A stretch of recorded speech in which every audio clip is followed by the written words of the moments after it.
Hello friends, स्वागत है आपके अपने यूट्यूब चैनल ए के रिसर्च में। जी हाँ फ्रेंड्स, आज हम आपको आरआरबी रेलवे सुरक्षा बल यानी कि आरपीएफ परीक्षा जो कि दोस्तों 2019 में ये पेपर हुआ था, जो आज हम आपको कराने वाले हैं अपने वीडियो के माध्यम से। एग्ज़ाम डेट दोस्तों क्या है, इसमें से 18/1/2019 को ये पेपर हुआ था, पहली शिफ्ट का पेपर है। तो दोस्तों ये हम क्वेश्चन आज आपको कराएंगे। इसमें से जीके जीएस के क्वेश्चन होंगे, 50 में से 50 क्वेश्चन होंगे। तो आप इससे ये अंदाज़ा लगा सकते हो कैसे क्वेश्चन आ सकते हैं, ताकि दोस्तों आप अपना वैसे ही तैयारी करें, वैसे ही ट्रेंड लेवल की तैयारी करें। तो चलिए शुरू करते हैं अपने क्वेश्चन को, और क्वेश्चन के साथ आपको एक्सप्लेनेशन मिलेगा, साथ में क्वेश्चनों के जो नीचे एक्सप्लेन किया गया है कुछ उससे जुड़ी जानकारियां, तो उसके विषय में भी हमारा क्वेश्चन एक तरह से रेडी हो जाएगा। तो चलिए बढ़ते हैं अपने प्रश्नों की तरफ। इसमें से प्रश्न थोड़ा जूम करते हैं, और इसमें से दोस्तों जो हमारा प्रश्न आता है क्या आता है, इसमें से दोस्तों प्रश्न है, इसमें से पूछा गया 1 नंबर में, खेल में संगठन यानी कि फील्ड में किससे संबंधित है, यानी पानी, पोलो, वजन उठाना, विंड सर्फिंग या कुश्ती से। तो इसका राइट आंसर हो जाएगा जो फिलहाल जो है दोस्तों, ये किससे है, कुश्ती से रिलेटेड है। इसमें से कुश्ती के खेल के लिए अंतर्राष्ट्रीय शासी निकाय या ओलंपिक की ओर से विश्व चैंपियनशिप कुश्ती का नियम करता है। इसकी स्थापना 1912 में हुई थी। ये बहुत इंपॉर्टेंट है आपके लिए। फिर इसके बाद नेक्स्ट प्रश्न की तरफ बढ़ते हैं। दूसरा नंबर प्रश्न आता है। दूसरा नंबर प्रश्न इंपॉर्टेंट है, इसमें से पूछा गया है, ये जीके का प्रश्न है कि दूसरा नंबर, कपास का सबसे बड़ा उत्पादक देश कौन सा है। तो आपके सामने ऑप्शन है, 4 ऑप्शन है, ब्राजील, भारत, पाकिस्तान या चाइना। आपको इसमें से बताना है। तो कपास का सबसे बड़ा उत्पादन दोस्तों चीन है, यानी चाइना है, जो कि दोस्तों अगर देखा जाए कुल विश्व का उत्पादन यहाँ पर 25% होता है। भारत में लगभग 76% कपास की पैदावार बारिश पर निर्भर करती है, इस वजह से हम कपास कम पैदा कर पाते हैं।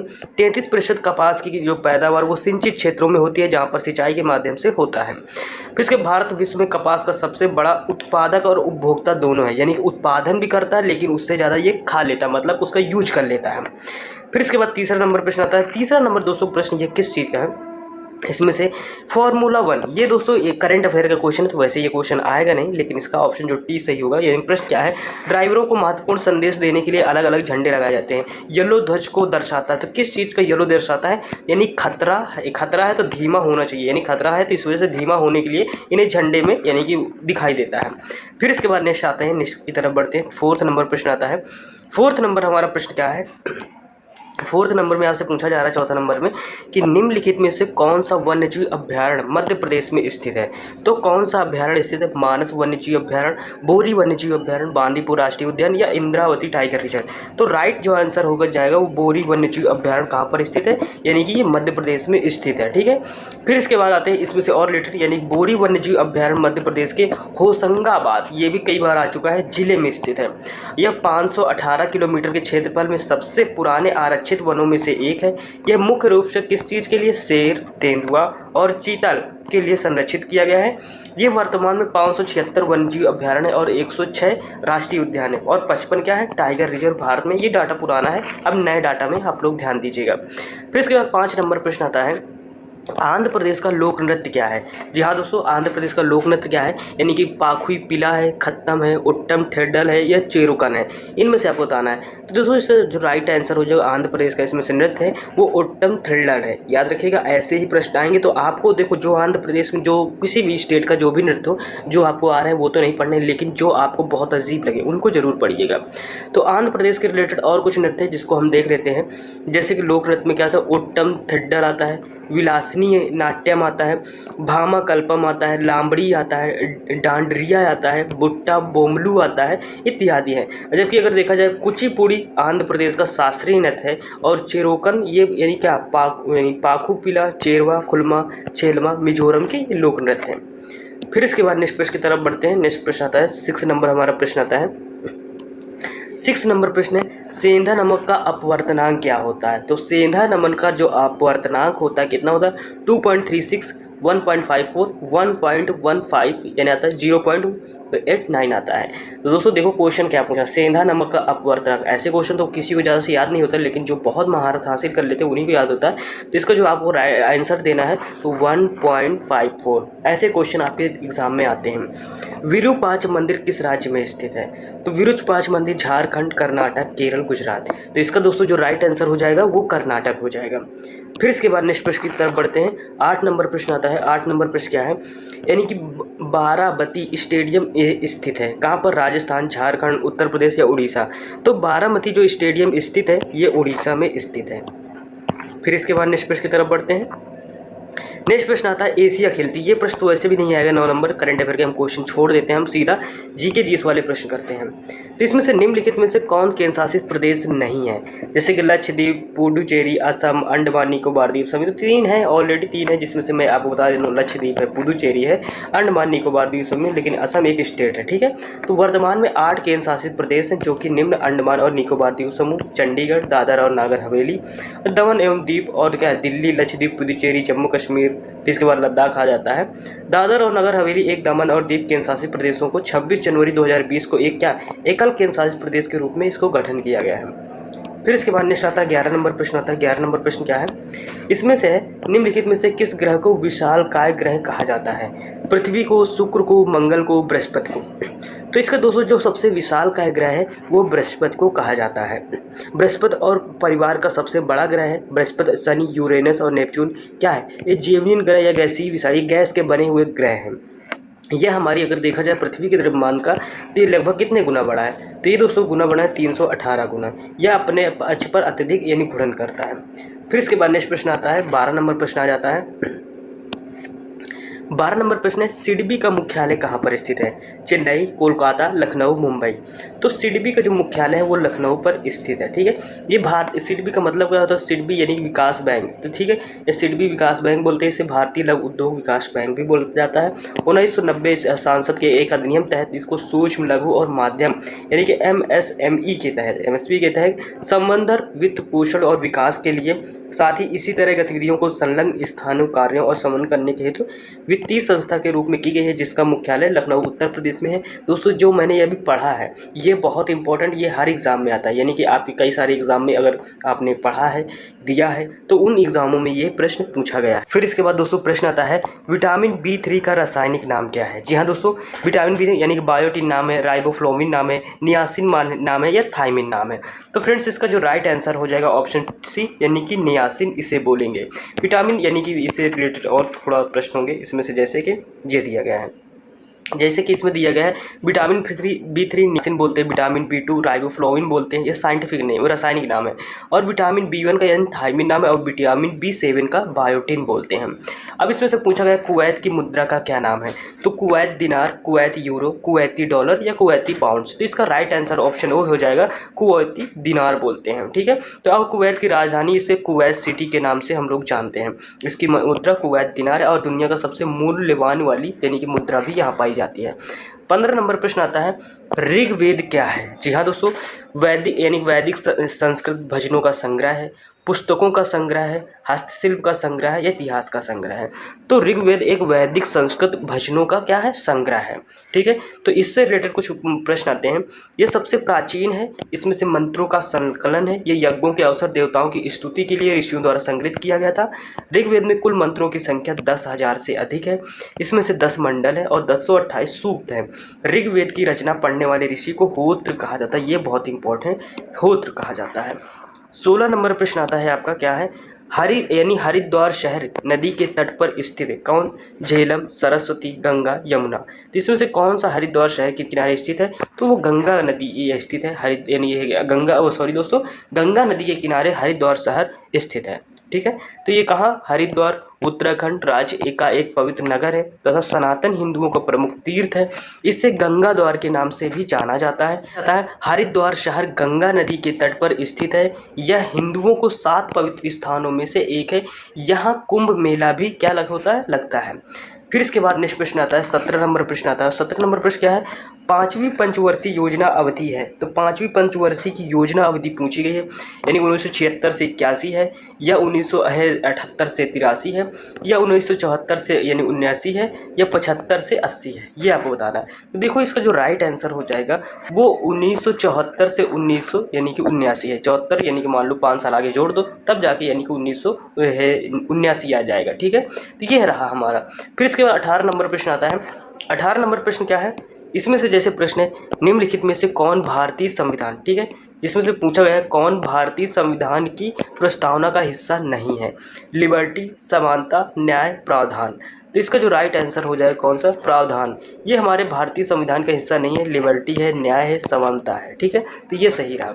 नीचे देख लेते हैं, भारतीय संविधान की प्रस्तावना संविधान के 26 नवंबर 1949 को अपनाया गया था, 26 जनवरी 1950 को लागू हुआ था। प्रस्तावना को अमेरिका से लिया गया है, लेकिन इसकी भाषा ऑस्ट्रेलिया के संविधान से लिया गया है। इसमें से संप्रभु, समाजवादी, धर्मनिरपेक्ष, गणतंत्र, न्याय, समानता और बंधुत्व शब्दों का प्रयोग किया गया है। फिर इसके बाद नेक्स्ट प्रश्नों की तरफ बढ़ते हैं। हमारा नेक्स्ट प्रश्न जो आता है, फिर इसके बाद प्रश्न हमारा आता है 19 नंबर, किस वर्ष हाइडे स्पीच की लड़ाई यानी आयोजित की गई थी। ये आपसे पूछ रहा है किस वर्ष आयोजित किया गया था, यानी कि 234 ईसा पूर्व में, 326 ईसा पूर्व में, या 423 ईसा पूर्व में, या 176 ईसा पूर्व में। ये आपको बताना है इसमें से हमारा कौन सा ऑप्शन सही होगा। तो दोस्तों इसका जो राइट आंसर होगा 326 ईसा पूर्व में हाइडे स्पीच की लड़ाई झेलम नदी किनारे लड़ा गया था। पोरस और सिकंदर के बीच में ये युद्ध होता है, जिसमें से यूनानी जीत जाते हैं और पोरस आत्मसमर्पण कर देता है। फिर इसके बाद नेक्स्ट प्रश्न आता है हमारा 20 नंबर प्रश्न आता है। 20 नंबर प्रश्न क्या है, इसमें से जैसे पूछा जा रहा है, बौद्ध धर्म में लोटस और बुलबुल का प्रतीक क्या दर्शाता है। तो इसमें से क्या दर्शाता है, जन्म, मित्रता, यानी कि विवाह और मृत्यु। इनमें से कौन सा, इसका सही ऑप्शन बताना है आपको, यानी कि बौद्ध। तो इसमें से जो राइट आंसर होगा, तो इसमें से जो लोटस यानी कि जो कमल दर्शाता है जिस चीज़ का, वो दर्शाता है किस चीज़ का, वो जन्म को दर्शाता है। फिर इसके बाद यानी कि ये बौद्ध धर्म में कमल और बैल का प्रतीक जन्म से संबंधित है। अश्व का प्रतीक महाभिनिष्क्रमण से यानी त्याग से है। बोधि वृक्ष का प्रतीक ज्ञान प्राप्ति से है, यानी चक्र पहिया का प्रतीक धर्म चक्र परिवर्तन से संबंधित है। ये पूछ लेता है, तो इस वजह से इसको पढ़ना बहुत ज़रूरी था। फिर इसके बाद 21 नंबर प्रश्न आता है, डैश एक विकास प्रक्रिया जो कि व्यापक आधारित लाभ देती है और सभी यूएनडीपी और 11वीं योजना के लिए अवसर समानता सुनिश्चित करती है। तो किसमें, विशिष्ट वृद्धि, स्वतंत्रता विकास, आदर्श विकास या समावेशी विकास। तो इसका जो राइट आंसर हो जाएगा समावेशी विकास एक विकास प्रक्रिया है, ये आपको फिल करना है। फिर इसके बाद 22 नंबर प्रश्न आता है। ये प्रश्न आया हुआ दोस्तों, ये पेपर है दोस्तों, पूरा प्रश्न ही है। एफडीआई का विस्तार क्या है, विदेशी व्यापारियों का निवेश, प्रत्यक्ष विदेशी पहल, फिर प्रत्यक्ष विदेशी निवेश, फिर भविष्य प्रत्यक्ष निवेश। इनमें से आपको बताना है। तो इसका जो राइट आंसर हो जाएगा प्रत्यक्ष विदेशी निवेश, यानी एफडीआई का मतलब होता है। फिर इसके बाद नेक्स्ट प्रश्न आता है 23 नंबर प्रश्न आता है। 23 नंबर प्रश्न क्या है, पृथ्वी की सबसे बाहरी परत या खोल को डैश के रूप में जाना जाता है, मेंटल, क्रस्ट, कोर, वायुमंडल। सबसे बाहरी लेयर आपको बताना, सबसे बाहरी लेयर हमारी क्या पाई जाती है, क्रस्ट पाई जाती है, ठीक है। इसे हम भूपटल भी कह सकते हैं। और जो यह पृथ्वी की ठोस और सबसे बाहरी भाग है, ये बहुत क्या होता है, भंगुर भाग होता है, बहुत भुरभुरी होती है, जिसमें से जल्दी टूट जाने की प्रवृत्ति पाई जाती है, ठीक है। फिर इसके अगर देखिए, इसकी औसत जो मोटाई होती है वो 5 किलोमीटर होती है, जबकि महाद्वीप के नीचे कितनी 30 किलोमीटर तक ये फैली हुई है। फिर इसके बाद नेक्स्ट प्रश्न आता है 24 नंबर प्रश्न आता है।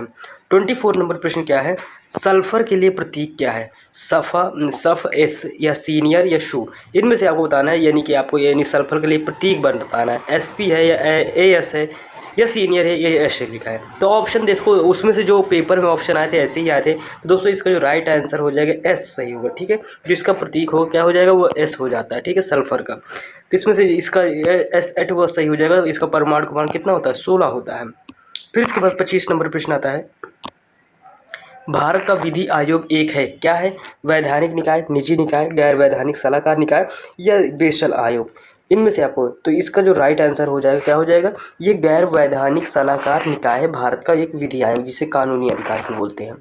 26 नंबर प्रश्न आता है, इसमें से क्या है, चड्ढा कप खेल से संबंधित है, ठीक है, बैडमिंटन, शतरंज, फुटबॉल, गोल्फ। इसका जो राइट आंसर होगा, यानी चड्ढा कप ये बैडमिंटन से रिलेटेड है। फिर इसके बाद नेक्स्ट आता है, निम्नलिखित में से कौन भारत के एक आधिकारिक राजभाषा नहीं है। अब आपको बताना आधिकारिक राजभाषा कौन सी नहीं है। तो बोडो, पंजाबी, खंडेशी, असमिया, ठीक है, तो ये बताना है। तो इसका जो राइट आंसर हो जाएगा खंडेशी हो जाएगा। फिर इसके बाद नेक्स्ट प्रश्न आता है 28 नंबर प्रश्न आता है। 28 नंबर प्रश्न क्या है, इसमें से पूछा जा रहा है 28 नंबर्स में, यानी कि इयान जेम्स, एक मिनट दोस्त, जैसे क्या है, इयान जेम्स थोरपे किस खेल से जुड़ा है, वॉलीबॉल, क्रिकेट, तैराकी या रग्बी। इनमें से आपको बताना है।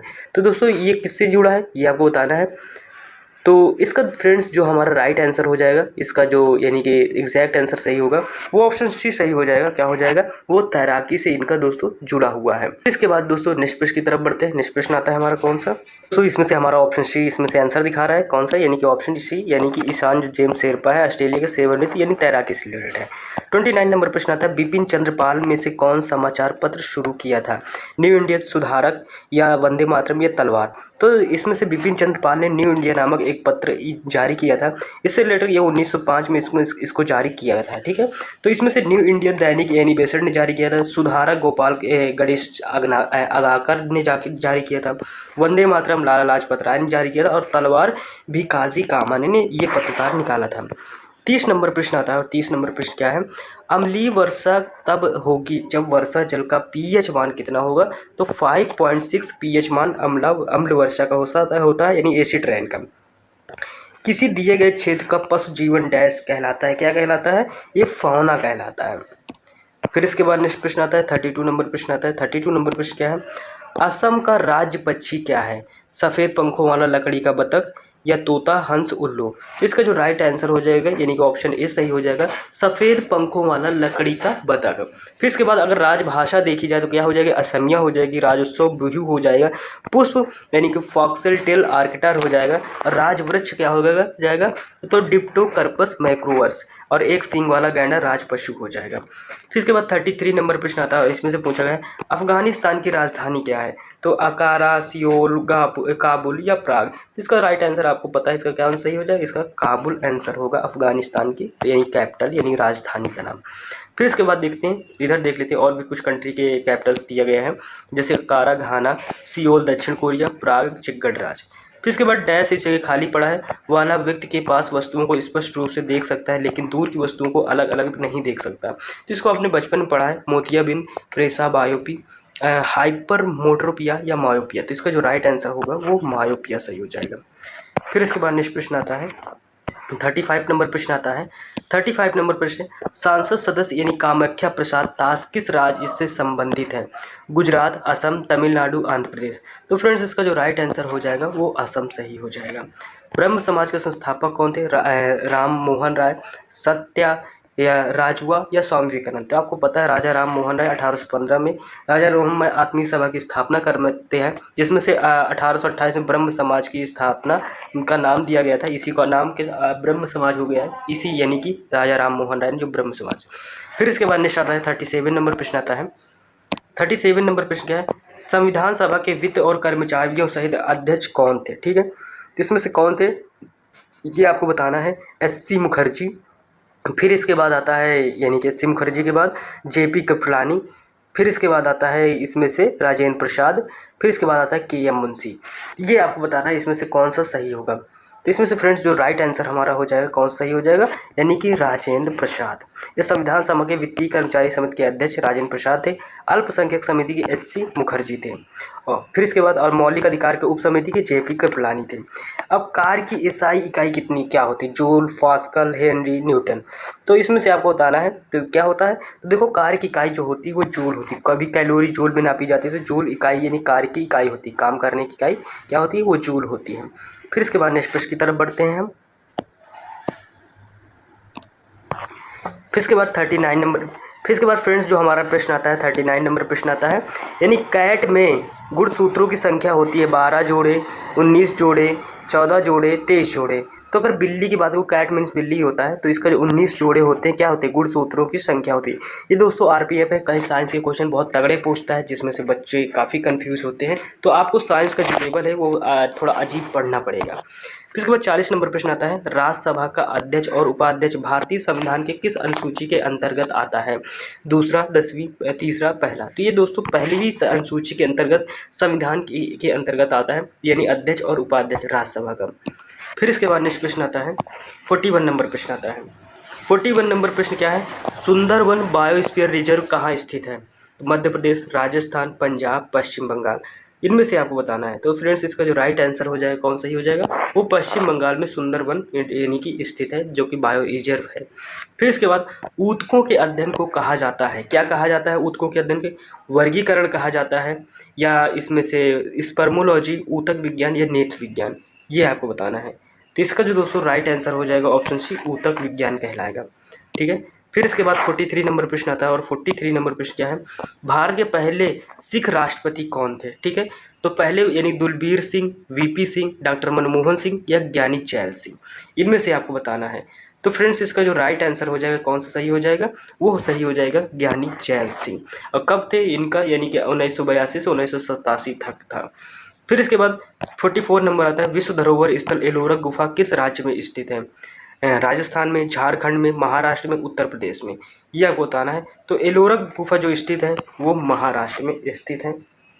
फिर इसके बाद इधर आते हैं, तो ये एलोरा गुफा, ये विश्व धरोहर यानी कि गुफाएं हैं जो कि महाराष्ट्र के सह्याद्री पर्वतमाला में स्थित है। इनमें से गुफाओं की जो संख्या है वो 34 है, 34 है, और जिनमें से यानी कि 17 ब्राह्मण और 12 बौद्ध और 5 जैन से संबंधित है। इनका निर्माण राष्ट्रकूट वंश के शासकों द्वारा क्या किया गया था। ठीक है, फिर इसके बाद आता है 45 नंबर, भारत के उपराष्ट्रपति बनने के लिए न्यूनतम पात्र आयु क्या होती है।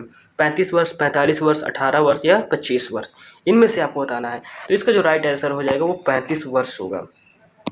फिर इसके बाद नेक्स्ट प्रश्न है, राष्ट्रपति से रिलेटेड कुछ और इंपॉर्टेंट है। भारतीय संविधान के अनुच्छेद 63 से 71 तक उपराष्ट्रपति से संबंधित प्रावधान, उपराष्ट्रपति बनने के लिए निम्न योग्यता होनी चाहिए, 35 वर्ष आयु होनी चाहिए, भारत का नागरिक होना चाहिए, राज्यसभा के सदस्यों के रूप में चुनाव के लिए योग्य होना चाहिए, केंद्र सरकार या किसी राज्य सरकार या किसी स्थानीय प्राधिकरण की या किसी अन्य सार्वजनिक प्राधिकरण के अधीन लाभ का कोई पद धारण नहीं करना चाहिए। फिर इसके बाद आता है 46 नंबर प्रश्न आता है।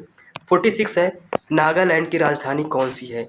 ओखा, बीकानेर, कोहिमा या तुएन सॉन्ग, इनमें से आपको बताना है। तो इसका जो राइट आंसर हो जाएगा, नागालैंड की जो राजधानी वो कोहिमा है, जो कि दोस्तों नागालैंड का सबसे बड़ा शहर कौन सा है, दीमापुर है। 47 नंबर प्रश्न आता है, भारतीय आइंस्टीन के रूप में किसे कहा जाता है। अमीर खुसरो को, चंद्र बोस को या नागा अर्जुन को या चंगेज खान को। तो इसका राइट आंसर हो जाएगा, नागा अर्जुन को भारत का आइंस्टीन कहा जाता है। फिर इसके बाद डल झील किस शहर में स्थित है। जी हाँ फ्रेंड्स, त्रिवेंद्र, जयपुर में, नई दिल्ली या श्रीनगर में। तो इसका जो राइट आंसर हो जाएगा, डल झील कहाँ स्थित है, ये श्रीनगर में स्थित है। फिर इसके बाद नेक्स्ट प्रश्न आता है, 49 नंबर प्रश्न आता है, वर्तमान में सड़क परिवहन और राजमार्ग मंत्री कौन है। श्रीमती सुषमा स्वराज, श्री राजनाथ सिंह, श्री चौधरी बीरेंद्र सिंह, या फिर इसमें से आता है हमारा कौन सा आता है, इसमें से आता है श्री नितिन जयराम कटगरी। तो इसमें से जो राइट आंसर हो जाए इनका जो पूरा नाम है, कटगरी नाम ज़्यादातर लोते हैं, लेकिन नितिन जयराम कटगरी होता है। जयराम बीच का आप लोग गैप कर देते हो। फिर इसका 50 नंबर प्रश्न आता है, एसिटिक एसिड के लिए रासायनिक सूत्र क्या है। अगर आपने इंटर में पढ़ा तो आपको याद होगा इसका पूरा नाम। तो इसका सूत्र क्या होता है, तो ऑप्शन ए है या ऑप्शन बी है या ऑप्शन सी है या ऑप्शन डी। इसका जो राइट आंसर हो जाएगा हमारा ऑप्शन बी सही होगा। तो ये थे हमारे यानी कि 50 क्वेश्चन जो कि हमारे आरपीएफ एसआई कांस्टेबल में पूछा गया प्रश्न था। तो आई होप कि ये सारे क्वेश्चन आपको समझ में आए होंगे, इनकी डिटेल भी साथ में दी गई थी। तो ये वीडियो आपको कैसा लगा कमेंट बॉक्स में ज़रूर बताइएगा। मिलता है नेक्स्ट वीडियो में, तब तक के लिए टेक केयर, बाय बाय, जय हिंद।